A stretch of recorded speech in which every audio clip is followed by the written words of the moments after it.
What did you see? What did you see there That most people don't. that most people? Like, we did that, the real challenges. So you can just, yeah. Okay, that, yeah. Okay. Because we were touching on that, but I think we were just talking about before when you guys went out is, obviously something people need to hear too. Okay. So yeah. Right? Mm-hmm. What did you see at the VA that most people don't? The real challenges that veterans face every day. I think that the biggest issue is there's this myth of the veteran. There's this myth of like, we love our veterans and we help them so much. Yes, there are a lot of programs. NEPA has like the second highest veteran population in the U.S. So there's a lot of vets here. And we all have special challenges, but there's not a lot of help. When I really needed help, I called every single veteran organization in NEPA. If you are actively homeless, there is help. If you just need money because you can't pay your car payment or you can't afford your rent or you need to like move, there's no veteran housing. The veteran housing we have here is for men. They do not house veteran men with women because of the rape issues, which I totally understand. But at the same time, women in the military are the highest raising veteran population. We're 17% of the Navy. And so there's no housing that's for women. So then that includes housing for women and kids. Also, if you're in need of housing and you have a pet, there's no places for your pet. I had a vet. I actually found him a room in the area, but he had to get rid of his dog. Yeah. I don't blame him. He lived in his car. We were going to school. We were going to school together. Yeah. So, and then if you are disabled and you get disability, other organizations will help you. So if there's other local, and I don't want to like name them because I'm not calling them out because it's not wrong, but it's like, if there is advocacy groups and I call and I say, hey, I'm that like da-da-da, oh, well, the VA will help you. Every single person told me the VA would help me. And I called and I was already receiving it and nothing. They literally there was nothing they could do. I knew a vet who walked to Wilkes-Barre from Scranton because he didn't have a way, and so I think that that's the biggest thing is like, yes, there are services and it seems like there's a lot of services, but guys, there's not. And especially for us, Operation Enduring Freedom, Operation Iraqi Freedom veterans, we're younger, we're millennials. For us, like the vet center here, you can't live there because I'm young. Am I disabled still? Yeah. Do we have a lot of the same problems? We're just not old. Yeah, but I can't live there. There's a lot of vets who qualify for Section 8, but they're not on disability. Because once you hit that disability, you don't get SNAP. You don't, certain things, you are over the income threshold. Yeah. For that. So then you can't get support. So then if you don't qualify for EBT and SNAP, there's places you can't even go because you don't qualify for it. And, that's the thing. And I think the guidelines are just for homelessness. Like you said, if you're like legitimately homeless, but people don't understand. Chronically homeless too. You're chronic, but if you are sitting on someone's couch or that people don't understand this, that is not considered homeless under HUD. You are not homeless then. You are in fact homeless. They can kick you out at any time. But people have a misconception with that just in general of how hard it is to get help because you literally, how they define homelessness is you literally have to be. But there's people who have instability housing. They are homeless. And there's not a lot, and there's no shelter in an APA, emergency shelter for women and kids. Which is, that's part of my 10-year plan. I really want to build a shelter here for women and children. And places like CIC, I worked there as an intern, amazing place. They honestly do like God's work here in this area. The way they stay open when it's late and it's cold and it's snowing, but you can't bring kids there. You can't be under 18 because they serve everybody, even creepies, which I love it. Happy for you, but then you can't have kids. Yes. So there's so many barriers, and women have a special barrier as well with MST, which is military sexual trauma. And you're a social worker, so finally getting that into the DSM was a big deal, and people being able to get services. And so I think that's just you know, what I wish people knew is that in theory, they say they treat us well, but they don't. People don't want to hire us because they think we're crazy and we're going to like go postal. I heard it.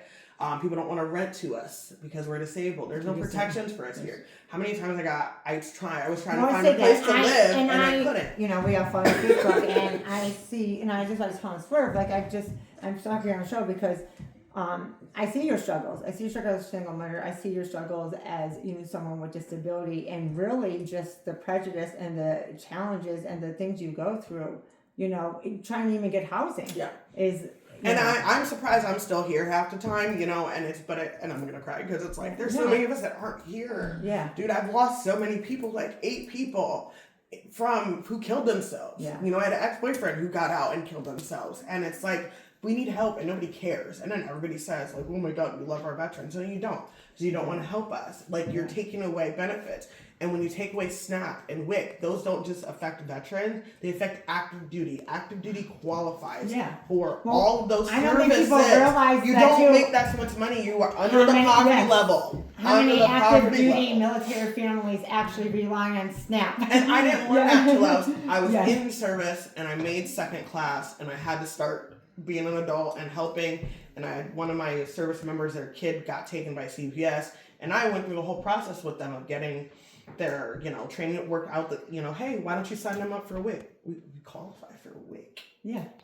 Sign them up for this, sign them up. I was like, oh my, first of all, it's terrible. You know, but like people don't realize that you don't make any money. You know, and even with the VA, what I want people to know is I use my GI Bill. They don't cover your housing. The amount of people who thought the VA paid for my housing. Yes. They paid for Marywood. I still ended up with student loans. Yeah. Thank you, Joe Biden, because when they hit the 100%, they are gone. Yeah. Amen. But they didn't pay for gas. They didn't pay for daycare. I paid this for Shawnee Center. $650 a month out of my GI Bill. That was $1,000. Yeah. And my rent.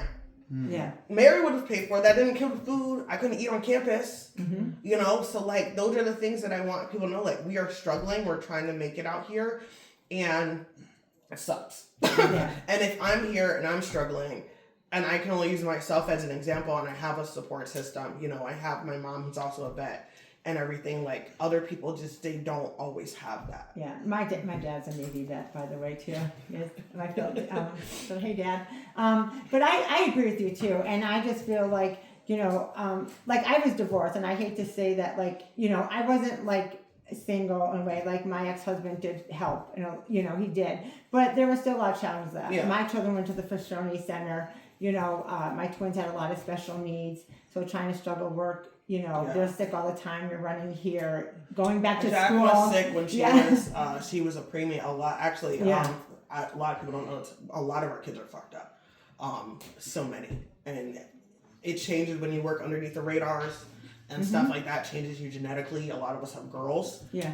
A lot of people with guys who had boys, their private parts in some areas are like messed up and different things genetically, and like they have disabilities. Like she was born really early. I struggled the whole time. Yeah. She was born with a heart murmur and different stuff. So like not just us, like our kids are affected and cognitively and different stuff too. So you got to worry about that. Yeah. You're dealing. My friend who I went to see in Arizona, she not only was dealing with being a single parent, being sick, also having kids who need special schools and special treatments. At one point, she almost died. She was getting 10% for a scar, for a C-section card. She was paying her own money to go to therapy. So if you don't get disability, you're paying for your own money to go to therapy. You're paying for your own medication. Yeah. Like it's rough. You don't qualify to get free rides. Now I can get free rides to the VA. Before I was 100%, I couldn't get that. Yeah. You know, there's times I didn't have gas. Yeah. I was like, hey guys, I know I have appointments, I don't have gas. And then they'll penalize you. They'll penalize you. For Wow, there's some real struggles with that. I know your face when I was talking was like, what? I don't want to sound ridiculous or anything, but I've always thought like, going to the military, you come home, you're gonna be fine, everything's gonna be good. Yeah. You know, like you saved this money, you've done this, your medical should be taken care of, you should be able to go to school for nothing. Mm-hmm. I mean, you can. Well, you can, but a lot of people don't understand too. Not all universities are covered under that. Oh my God, no! So because it is you not. need the yellow ribbon. Yes. So I didn't even know that was a thing. Yeah. So initially, it doesn't. So Marywood wasn't going to be fully covered. So thank you to the yellow ribbon, which paid like the other part of the tuition. Because it's a private university. Yes, Keystone exactly. College is not. It's only certain. And if you go to like get your associates, there was a lot of schools that were taking advantage of veterans. Obama put an end to that, thank goodness. And some of those veterans were able to get their benefits back because some of these schools they know they're getting a check. So they're for profit, like the Art Institute and different schools. They would take the whole thing. You weren't guaranteed a job, and you only got an associate's degree, which was worthless. They were lying to people. And then I did 4 years and used my whole thing. You did 2, barely got anything, and you exhausted your whole GI Bill. Yeah. Like, that's crazy.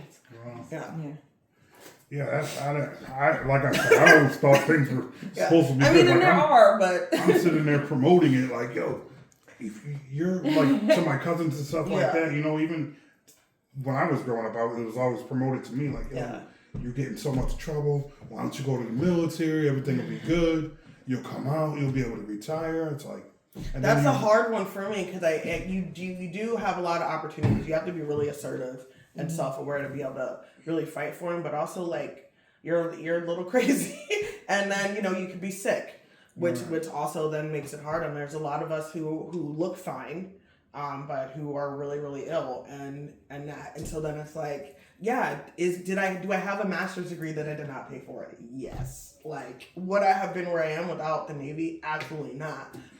Could I have, would I love to have my body back from before? Every day. Right. Every day. I would change it. So if we could go back, would you know what you've been going through what you've been through today? Would you have chose the same path? Oh God. I don't know. Maybe. Honest, but I mean, I'm older now, so I would probably just stayed at the U and lived in my car, and I would have roughed it out to finish that degree. You know what I mean? I think I would have just done whatever it takes. Yeah. But even there are opportunities I had that now in the military, even like I got offered to go on a submarine, like for the first group of women who were going to go, and it's like early 30s, and I wanted to have, kids, and I was married and stuff. I didn't do it now. Like, I'm like, I would love that opportunity and experience. So it's hard because a master's degree is really expensive. That's true. Yeah. Right. Oh, God, yeah. Yes. Well, I'm gonna get into. Well, we got Breeda Holmes in the house. How you doing? I'm sitting here like thinking, my goodness, keep going. I love that you're giving a voice. So you know. Who would know anything about this? And like you even made that point, like you think that you have all these things because you should have all these things. So we kind of live in this world where if you should have it, then we kind of. And I mean, I get a lot of hate. I get a lot of hate about this. I mean, I was a commander of my American Legion, and there was a lot of people there too who felt like I was shitting on veterans or the VA, and I'm like, okay, but like, if nobody talks about it, then nobody's gonna know, and we deserve better. Exactly. It's not me, it's not women, it's not black vets, it's not black, it's all vets. No, and I agree with you. And I know even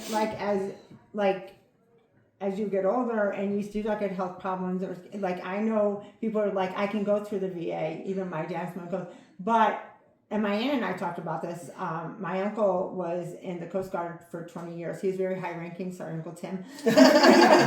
But we were talking about some of his health problems, and she's like, we could use the VA, but quite honestly, our health insurance now is better. We'd have to, and this was said, they'd have to drop their insurance, because she's a teacher for 32 years, so she'd have to drop her insurance to access those VA benefits. Wow. And honestly, their insurance covered better and is better covered. Yeah. But even to access some of the VA on that side, she would have to drop their insurance, which was like, and people don't realize that. Because I had insurance for a while, both. And it was actually great because I didn't have dental or vision through the VA. Well, so until you're 100%. Yeah. So now I'm going to dentist because I got TMJ. I'm excited about that. I want to get some new glasses, but I was paying out of pocket for all those things. So, but once you do get a certain point, I think there is like the line where you have to kind of pick and choose. And I know they did make it where you can have a primary insurance and a non-primary insurance, which is a lot better than it was before, but it's... Like I said, I don't know the specifics, but I like our conversation, and that was one of the issues. And so again, you think they cover all this stuff, and it's like, in the reality of it is not that. Yeah. Right. So I got one more question for you before we head over onto a subject that we all love.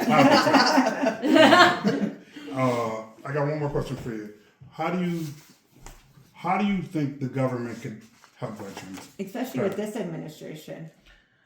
Yeah, I think honestly, I think talking and listening to vets. A lot of people don't know. I worked with the former Congressman Matt Cartwright and sat on his board for military service for the kids going to the military academies, and former Senator Casey.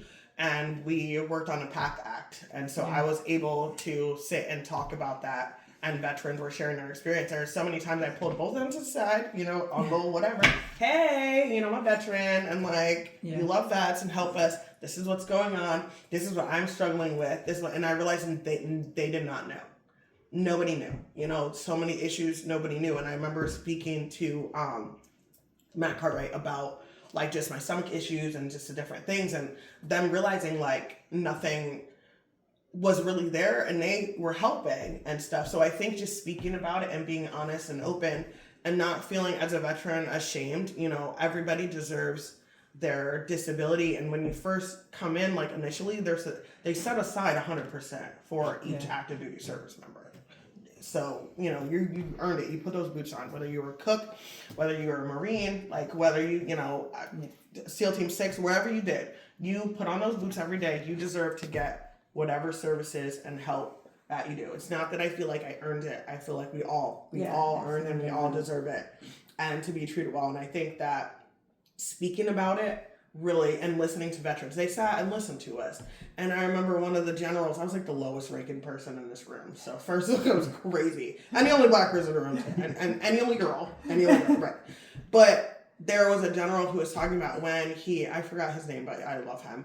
He lost more people once he came back from suicide and brain tumors and stuff. And the shock that was on these, elected officials' face was they couldn't believe that. They didn't realize, veteran suicide is an epidemic. We lose 22 vets a day, every day. And if there was another group that was killing themselves like that, people would care. Yeah. If you add in overdoses, it can be as high as 44 a day. Yeah. And stuff like that. So that's what people need to know. And I do agree with you in that. And I always say, as a social worker, I started working at Keystone Community Services when I was 17 years old, long time. I always say that, people go on about our vets, they go on about kids, and at the end of the day, I do agree with you, Senator. We really don't care about our vets, and we really don't care about children. Because if we did, it'd be prioritized in budgets, and we don't care about mental health services because we're the first two that get cut. Everything gets cut. Early childhood, mental health, vets. And if we fix the problems from early childhood, well, first of all, nobody would join the military. Because if you fix the poverty issues and access to education, I think there's a lot of take behind the scenes for that. Because the happier, happy, well-rounded, people with a good family, they're not joining unless they're legacy, and an officer, but. No, they're going after why is the Navy in Oklahoma? Where's the water? What are you doing? Well, there's poor people there, and they need education and stuff. So that's That's a good point. All right, well let's get into some politics. You've been active in local politics, even helping Mayor Paige Cognetti. What motivated you to get involved, and what did that experience teach you about leadership at the local level? Honestly, it was actually Jessica Rothschild and Paige herself. When I first moved back, I could see the difference in Scranton. The homeless population, just driving around. The blight in the buildings and stuff, just driving around, I could see the difference of growing up in NPA. So it looked better to me. Now, to the people that stayed here the whole time, I was gone for 8 years. Guys, you didn't see it. And the first political event I went to here was Jessica Rothschild, because I saw she was running for council. She was gay. She was young, like went to the U. You know, I was like, oh my God, this is so cool. You know, and so I honestly just wanted to like meet her and go. And I had nothing to do, and me and Minnie went. We didn't know anybody, and there was free snacks and free drinks. And we went and like just sat and talked to me, and people were like so nice. Yeah. And they were like, "What are you doing here? Like, why did you just show up and stuff?" And then, you know, I started getting invited to different things. And Mayor Cognetti was running, and she was pregnant. Mm-hmm. And I was like, this is insane. Like, this woman is crazy. Oh, my God. The first female mayor. She's beautiful. Like, she's pregnant, running. Oh, I'm tired looking at her. Mm-hmm. And I went to her inauguration thing. And I remember being like, she snatched after she had this baby. Like, this woman is a miracle worker. Yeah. She had one like white, like 2 weeks after delivery. Oh, yeah. No, it was really impressive. It was so impressive. It was so wild. And I was so like motivated and just, and I mean, we're all relatively millennials, you know, and stuff. But I was like, oh my God, these people are examples to me. This is what I want to do. They're really making an impact, and they're just kind of doing it. Yeah. And people ask me all the time, like, how did you get involved in politics? And I was like, I literally just started doing it. I just started going. I remember crashing election parties when I was in Virginia, you know, for election night for like local Democrats, just to like me and my friends be like, guys, there's open bar. Some guy I love like that. I changed my voter registration down there to be able to vote, and you just have to go.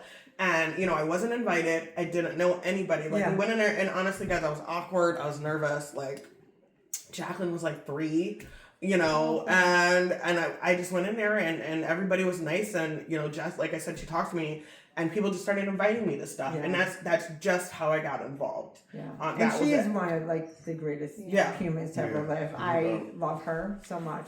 And and so people started talking to me, finding out, and I went out for city council and didn't make it. I went out for school board and didn't make it.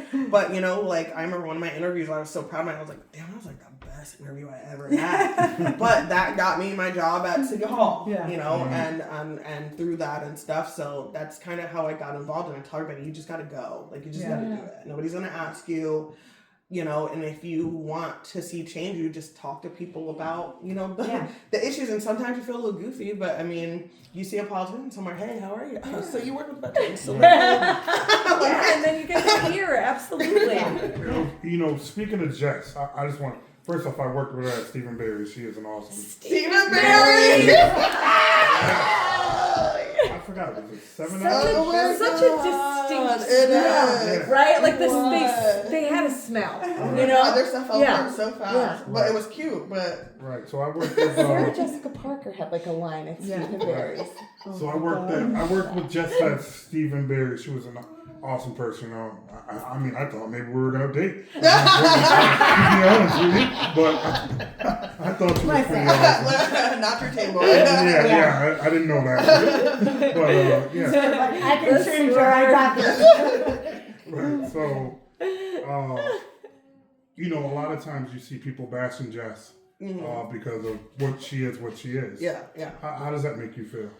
I mean, I'm a queer woman, so it's sad and it's frustrating, and you know, I think she takes it on the chin a lot. But honestly, the disrespect that she receives is crazy. I've been at meetings and I wanted to stand up and yell, and I've told them, the men on city council, like, first of all, it's your job to protect the other members, and it gets to a point where it's dangerous.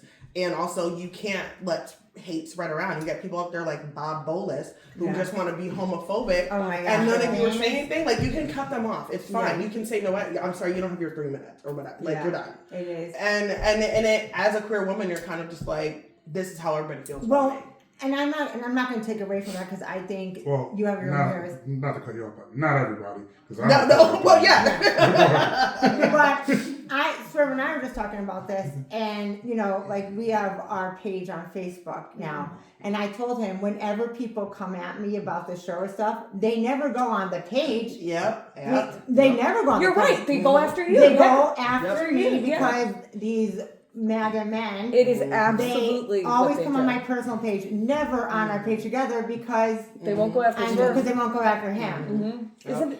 And they regret. I mean, And honestly, you would Yeah. think that I because it's your target, right? But they don't, and it's crazy. Yeah, and then I don't know how. hate- Like, I think in their mind, it's gonna go completely different I than it love does. that though because But- it really But MAGA does. hate puts shock money them. in my bank. Yeah. Because Oh, I'm yeah. telling you, Charlie Kirk, rest in piss.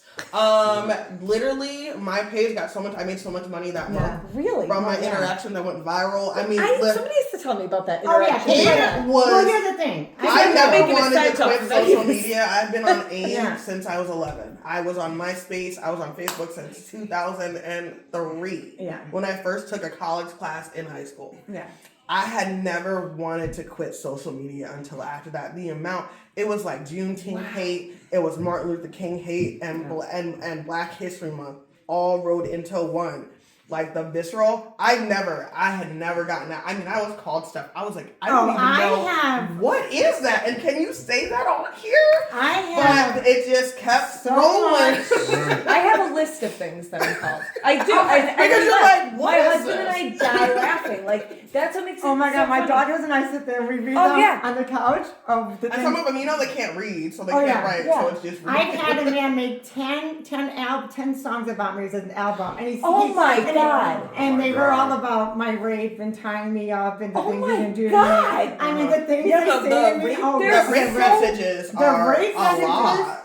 are insane. They're a lot.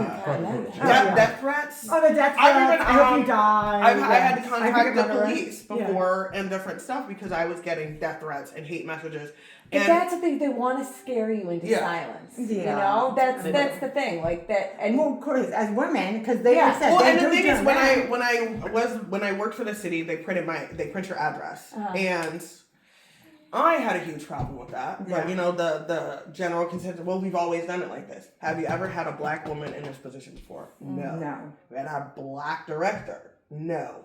So maybe, I don't know, guys. Maybe think this might be a little different because my street is like a dead end. Everybody knows where I live. I'm the only black person on my street, and like you're printing where I live at. You know, you're making me feel unsafe. Yeah. And you know, not protected and different things, and like.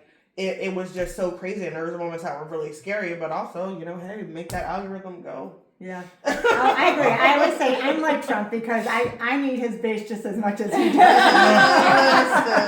We do have that in And they had common. time because there was people that would go through every post. There was somebody every single post laughing at it. But that laugh from how long did this take you? How long did this take you? I love you.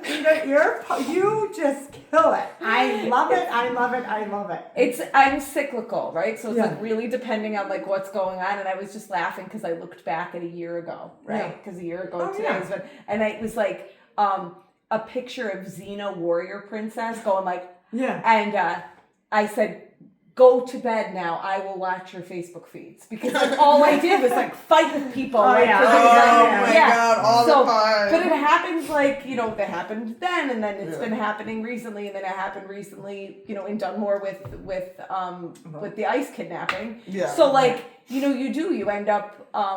I'm always like, I'm not going to do it. All the time. And then I'm like, it's just too easy. Yeah. There's times I'm driving and I'm like, girls, I'm sorry. I will pull over and be like, I just need 1 minute. And I'm like, I gotta send that. Voice note. And then I'm like, all right, we're good. I just need to get this off my chest because. Well, let's talk about your podcast. Politics.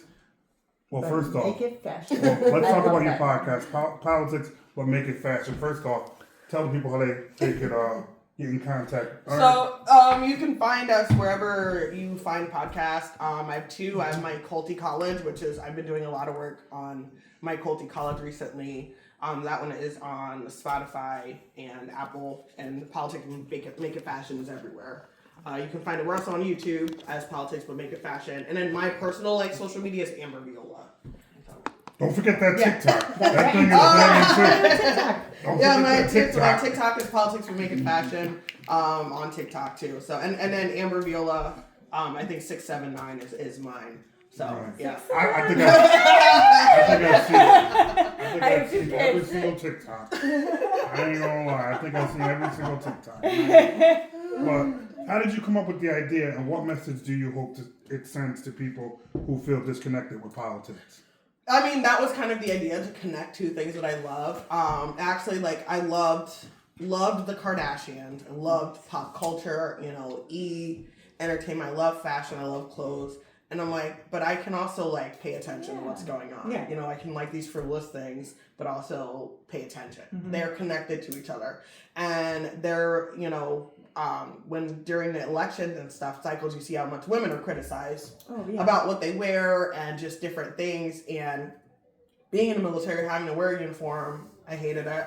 Looking like a boy. And then also just like hair regulations and makeup regulations and different things. I was like, all these things are so interconnected. Everything is so intersectional. Even right now, there's so many conservative recession indicators with fashion, with the colors of the year. A big one is red. Right now, the length of skirts, how conservative clothes are getting.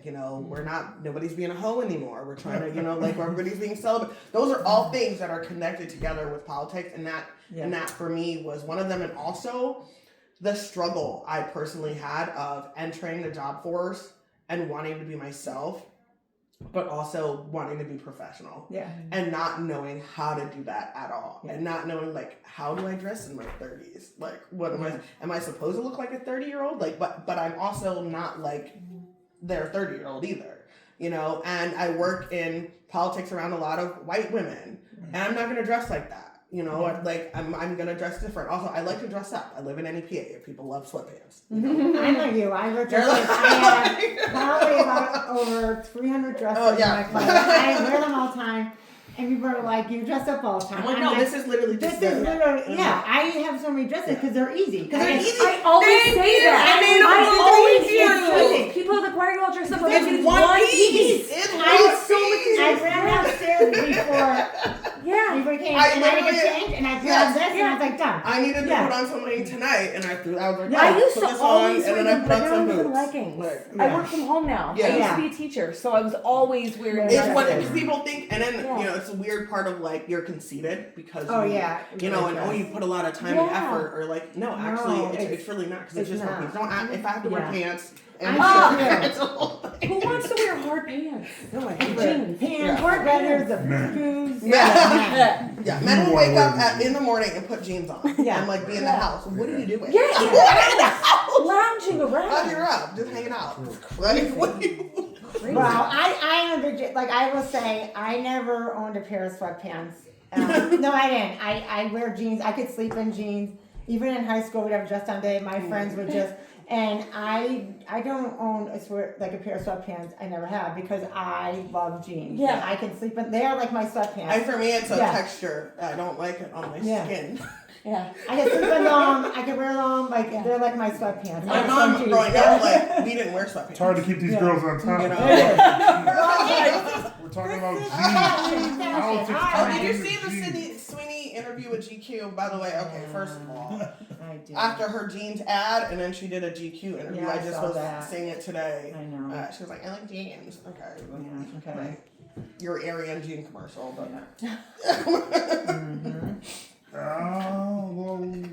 what's it like working down at City Hall? It was honestly, I think it's a beautiful building, and it was my dream. It was beautiful. Getting sick really took me out of the game for a while, for a long time, and I realized last year I was almost bedridden for half of the time, and I ended up in the hospital at NYU for a while and stuff. So I want to get back into everything and doing it, but that was one of my dream jobs.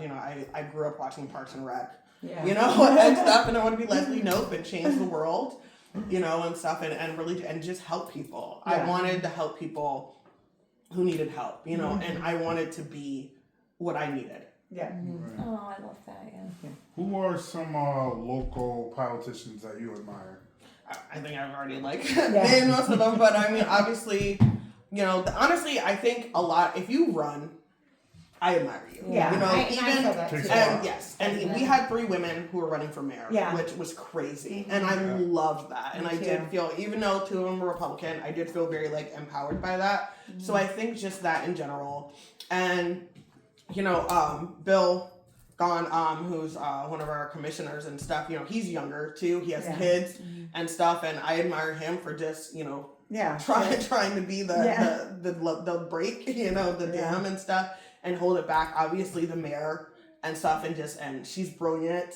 She is. What she's doing, and you know, she's smart, and just you know, she seemed to really take it on the chin.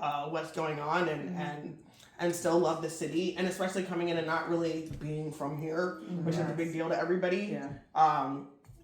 The former politicians that I named that I worked with also, and I think just I do like Marty. He's always representing West Side and you know, trying to fight for his people and stuff. And I think that you can appreciate things from politicians and leave other things that you don't agree with. You're not going to agree with everybody. Well, that's what we were saying too, and I do agree with that. And Republicans realize that, and they will go for bat and hold their own down. And we have such. Like, we need you to be perfect. Nobody's going to be perfect. Do I like everything about everybody? No. And that's what we were talking about before. And I think we were talking about Barney, you and I said the same thing. So there was things I loved about Obama. There were things I didn't like about Obama. Drum commander in chief, come on. But like, no politician is going to be 100% what you want. Yeah. It's like, so you have to look and be like, does their actions and what they do outweigh in the majority of that? You know, benefit the community. And if the answer to that is not like you turn a blind eye to something serious, but if it's something you don't necessarily agree with or whatever, you don't have to like crucify everyone, because no one is ever nobody's for everybody's 100%. Human. And I think for Democrats, I do agree with you. Yeah. I think we have this in our mind, like we're gonna have utopia, and it should be. I mean, and that's what happened with Kamala when people don't know. She does okay, but look at look at the opposition. Wow. Yeah. Mm-hmm. Look, talking about the mayor, and then you brought up Marty. You know, I like Marty and and the mayor they clash a little bit. But I will say though, and when someone asked Marty if he is supporting other candidates, he did come out and he's like, you know, obviously we don't have the best relationship. Paraphrasing. Right. Obviously we don't have the best relationship, but I am not supporting any other candidate. Exactly. And I can respect that at the end of the day. How do you think like, so the Democratic Party is kind of in disarray. People are kind of at odds. When you I mean, just in the job, you go from the top to the bottom, right? Marty and Mayor Paige Cognetti, they're the top. Yeah. How do you think those two can kind of work together and kind of get past all the personal stuff? I'm like, that's both of you. I think Marty's he's rough around the edges, you know what I mean? But I remember his Facebook post when he said, "I'm gonna kick your ass up and down Main Avenue," and I was like, "I am voting for you. I know nothing else. That is it." Like, and I felt that, and you know, people were mad, whatever. But even his post about Charlie Kirk, I felt like it was really honest and it was to the point, and it didn't say nothing disrespectful. People were mad about that, and it's like, people are mad at Paige if she doesn't say anything, because they're kind of like the opposite, where he's more willing to go for bat and say things publicly. But he's also a man, and he can do that. Exactly. And if she says the same thing, she will be. And I think that is just kind of the difference as the way that they go about it. But I will say that push comes to shove, they're going to work together. You know, and I appreciate that, and I appreciate him coming out with that and stuff. And I think that they just go about it, you know, different ways and stuff. But I think that both of them have been pro Scranton, you know, and pro the area. And me and Marty, like, I've talked to him because you're from West Side. Where's the black people? I'm at your campaign events. I'm the only one. Where are they at? You know what I mean? Like, you're representing this. You were. You know, representing more this side, and it's where your office is and stuff. Like, be about it then. Where's, you know, and I know you're in the community. I know you work with the community. I know you worked with the kids and, like, did different things back in the day with the youth and, like, boxing or whatever. Right. So I know you're there, and I know you're putting in the work, but, like, we need to see it. Yeah. and different things. And I have no issue telling anybody that. And I appreciate politicians who will stand there and listen to me and talk. And when I've had issues, I have spoken to him and he has listened to me. Right. And whether we would see eye to eye or agree on that, I appreciate that. And the same thing with the mayor as well. And so, like, I know that they're different, but I feel like they're two sides of the same coin, and that they're gonna work together regardless. Yeah. Right. And I think our party's in disarray because we got these MAGA Democrats. Because I think everybody else would kind of be okay, but it makes it like when we had the thing with the county commissioners, and all the headlines and different stuff was like the Democratic Party. No, she's not in the Democratic Party. Like there's so much about that. Because even with Marty, like that now, and I think sometimes I feel like I'm at an advantage because I don't know Marty, I don't know Paige. Yeah. I'm sort of interesting and like you won't see me at like a party, right? Like, and I think it might just be because of where I am in my life. Like I partied, like I did all the fun stuff, but like I'm a little something that people wouldn't really recognize about me is that I could be like a little socially anxious, you know, when I get into like big crowds, which nobody would know, right? So like I'm not crazy about going into these environments where you get people who pretend, right? Like I did go to Billy Gaughan's event. I want to say it was in like May, and I just remember looking around and seeing like all the people that you know damn well hate him, right? And it just makes it. I'm like, oh, I'm just like can't play that game. But when I look at somebody like Marty and I see some of the things that he's saying, it just gives me that Trump vibe, that Trump like ick, the way that he's talking, and it's making it acceptable on a local level, and I just don't like it. Personally, I don't like it. And then to the flip side, like somebody like Paige, where like you're looking to her for leadership sometimes, and you want to say right, exactly. So like, I mean, obviously, and I think that is voting for. That's the thing. I had this. Hold on, let me cut you off. I can't let you put Trump and Marty Flynn in the same sentence. I'm sorry. Are you Marty's kidding me? Hashtag MAGA Marty. No way. Hashtag MAGA Marty. No, own it. This is the thing. Own it. Own who you are. Own what you're saying. If you're gonna stand out there and say all these things that are like wildly similar to the tone that somebody else has, own it. And that's not saying that he's a bad dude. I feel opposite. The only thing I like about Trump is that cusses, because I be cussing all the time. Yeah. And honestly, that one. and I appreciate that. But I also loved how like eloquent and articulate Obama was, right? Yeah. But I mean, I like Marty. I could see where you're saying, but for me, I like the just upfrontness and it vibes with people. Well, that's it. You know, upfrontness. Right? And as long as it's not up front. And that's the stuff I don't like. Like, are we... Like, what's not up front? Like, and that's the stuff that aggravates like, the people like me. I don't have political office. I don't want political office. My family has never been employed by the county. Nobody's brother's cousin was getting me a job at the county. Like, nobody gave me favors. So, like, I can say these things. And so, I think it's frustrating for people like me, who we're technically the nobodies, right? Yeah. But there's a bunch of nobodies. There's more nobodies than there are people. So that's what I joke around, and I'm a former English teacher, so like this is like for anybody that ever read the Odyssey, like nobody, like Odysseus said that he was nobody, and that's how he got away from the monster. So there are way more of us, like nobodies that don't necessarily know what's going on. Then I think the problem is we have to like educate people as to what's going on. So like, but at the same time, even if you try, you can't lead a horse to water. No, you know what I mean? You can't. And it's people like don't like the answers. And right. It doesn't matter what you're gonna say; they're gonna believe whatever. I'm still stuck on that MAGA Marty. And truly, a lot of that, when the whole commissioner thing started happening, when all that negativity started happening. Which surely had been brewing for a long time, but just as somebody who's sort of reading and critically thinking, to have him go after Bill Gaughan the way that he did, and I'm sorry, but my eyes rolled so far in the back of my head, they literally rolled away. When he was like, don't hate the player, hate the game. Right? And I'm like, are you freaking kidding me right now? Like, because the way I hollered, I was like, oh my God. You didn't ask us about the 33%. Well, no, okay, so are we asking the people who that's the reason that we have 33%? Right. I can't stand that. And he knows that too. He knows why we had to have that 33%. If anybody uses their critical thinking skills and looks back, you realize you're blaming the wrong guy.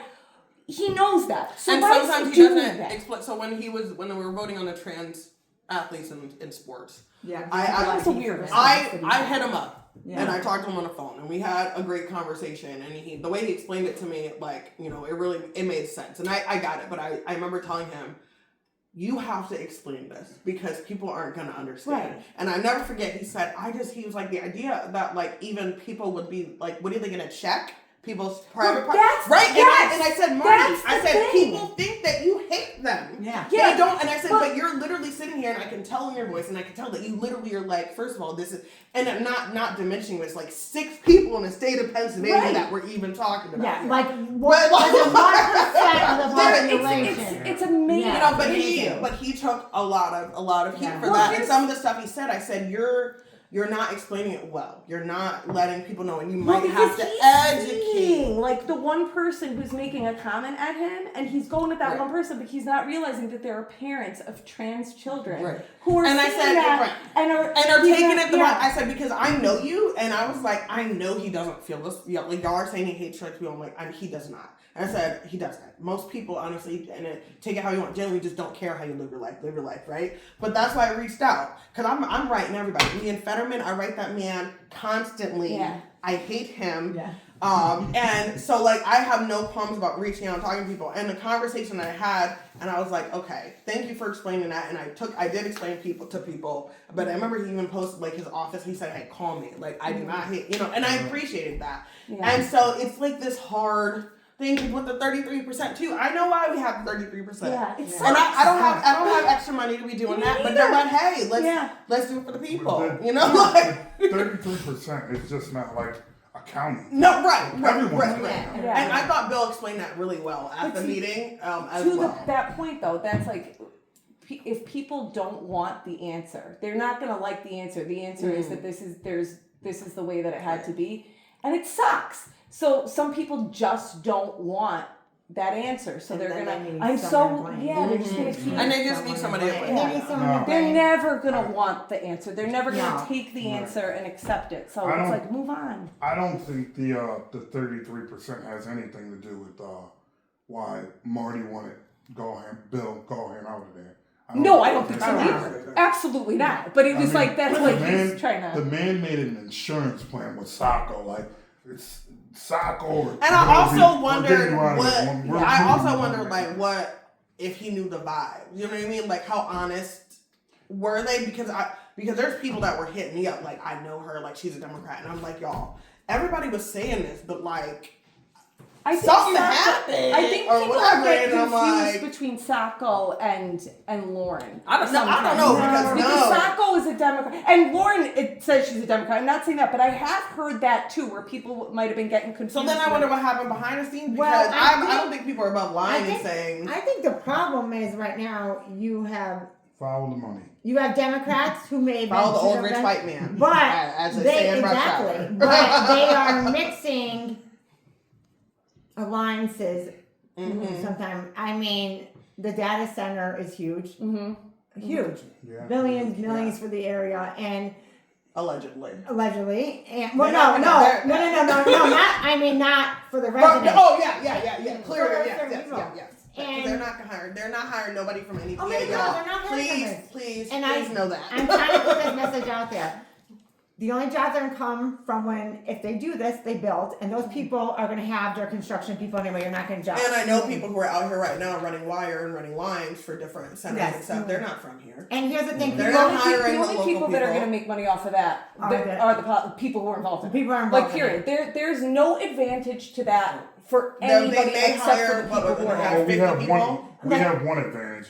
I researched this, but the one advantage that we have is. Our utilities are going up. Yeah. And that's another thing too. But you have to look at that too because when I was researching this, I think there were some data centers in our state, Montgomery County, You look at Norristown, you know, the malls there. That, first of all, that is probably one of our wealthiest counties ever. Mm-hmm. These counties around here, this city, you have Oliphant, you have Blakely. The residents around here cannot absorb those costs. No. And it's going to be passed on to them. I think when I was looking up, the average income in Troop and Oliphant and Dixon City is probably around $50,000. Yeah.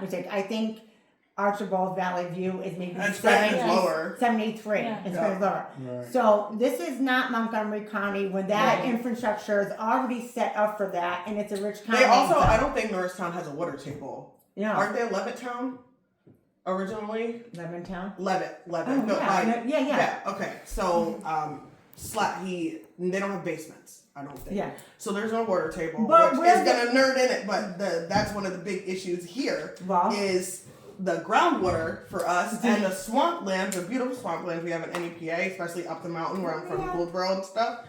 You know, that's going to destroy those swamplands and those natural resources. Well, I remember thinking last year, and this was last year, so if you go down Main Street where Andy's Pizza is, you know, the trail's right there. Mm-hmm. So I remember this construction. They're building the wall up there. And I was like, guys, like, you know, they're doing a really good job on this. It looks so nice. Mm-hmm. And it's raised up and there's like these fences.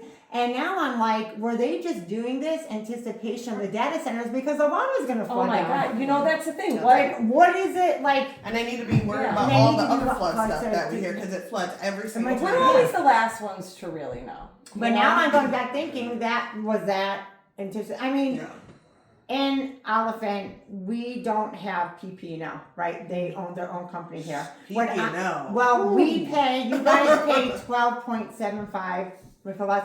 We are paying almost 18. Mm-hmm. Mm-hmm. Again, and this is just Oliphant and Blakely. We are not regulated. I cannot call the utility commissioner board. Mm-hmm. There's no one who comes out and checks this.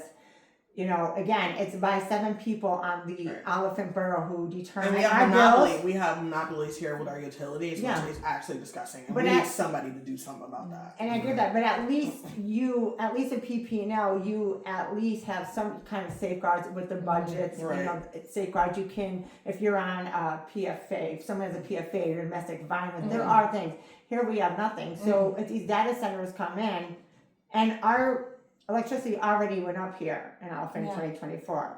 So again, the residents are going to absorb the cost of this. I mean, and what's funny is, and who are you going to complain to? And all of a sudden, like, nobody cares about that, but you're going to hear, you know, we just heard like on the campaign trail about all the people that are going to get screwed by the reassessment. So they care about that, which isn't, you know, for somebody like me who just bought my house 3 years ago, I need that reassessment to be done, right? So like, isn't it funny how like all of a sudden like mum's the word on how you're going to be negatively impacted by and the water, and the water, and get on the water. But all of a sudden we're worried about and the cooling, There's literally not a reason or a person who wants it unless you have your hands in it. Unless you have your hands in it. That's supporting this. So There's no reason. So you guys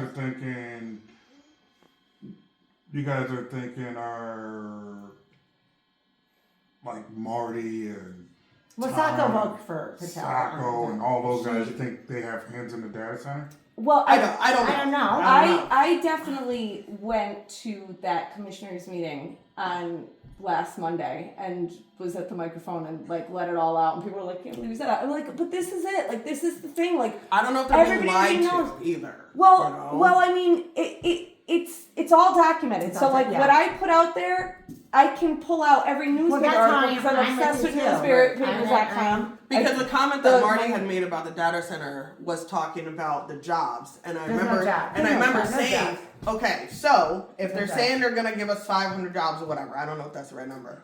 What guarantee do we have besides them just paying a fine if they don't follow through on Well, that's another thing. And that's my big issue. No. If people over and over promise and if you read they that don't hire bill, anybody. but they're not hiring anybody. Because that's what I looked at. I looked at the bill and I said, where is it that says what are they going to be penalized for? Well, they're not going to be penalized because if you look at the bill, the data centers are not held to the same standards as a landfill. Yeah. It's just like if I want to put a dress shop there. We drove through here today and Jacqueline goes, why does it stink? I said, oh, that's the landfill. But the landfill, but the data centers are not even going to be held to the same standards the way that bill is written. Yeah. People don't understand that. And that's what there was no accountability. No accountability. And that's what, and I literally, my comment was about, I said, all right, you were very positive on this right now. And I don't know, and I don't know why, but at the same time, what is going to happen if they pollute our water, if they pollute our air, if they pollute our noise, they pollute everything, and they don't hire anybody, how are we holding them accountable? There's nothing in here. Because people don't understand, this isn't like Google where you're on campus and there's all this innovation. Right, no, it's just, this is holding data. The machine. Yeah, you're going to have a security guard walking around. Probably not from here. Probably not from here.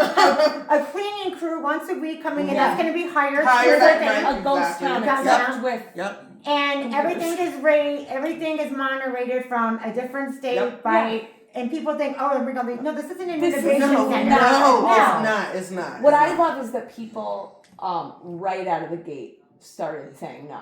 And I think a lot of things that we've been seeing, like in NEPA historically, is that a lot of these things that people don't necessarily like, they don't necessarily know about, right? Mm-hmm. So now we live in this era where information is spreading quickly, and that is the worst nightmare to people who like to work behind closed doors. And I think we see that a lot, especially if you're looking at social media and you're looking at TikTok. And I think TikTok is a big reason with the data center because where it starts with an M, I can't remember. Blacktown. I know exactly what you're talking about because I posted